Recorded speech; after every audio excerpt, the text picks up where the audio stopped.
Pogosta dilema pri bolečinah v hrbtu je, kako vstopati v avtomobil, brez da bi se pojavile bolečine. Ta znak občasnih bolečin v hrbtu, kadar vstopite ali pa izstopite iz avta, je zelo jasen znak, da imate rotacijske probleme v hrbtenici, torej probleme z diski, ki se utesnjujejo ob rotacijskih gibih. Tako da zelo pomemben znak za bolečine in da imate morda malo poškodovan disk. Kako pa se izognemo tem bolečinam? Ja, izogniti se moramo rotacijskim silam, torej silam, ki stiskajo naše diske. Da se temu izognemo, uporabite roke in noge in medtem samo rahlo učvrstite svoj trup, tako kot smo se učili.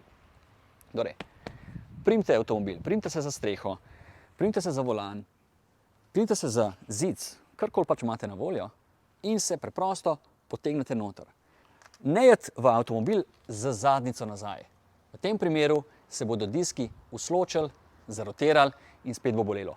Pojdite v avtomobil tako, da si date najprej nogo naprej.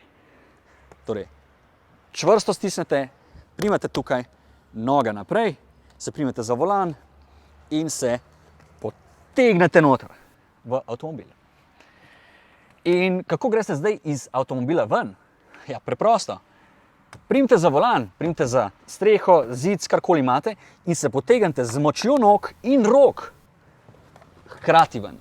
Torej, skrivnost je v tem, da gre telo hkrati iz avtomobila in da ne prihaja do takšnih rotacij. Torej, samo potegnete se ven in ste že zunaj.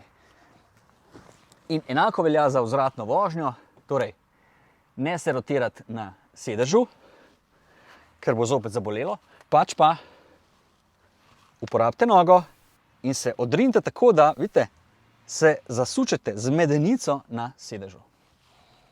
In pogledate nazaj. Še boljše pa je, če imate vzvratno kamero.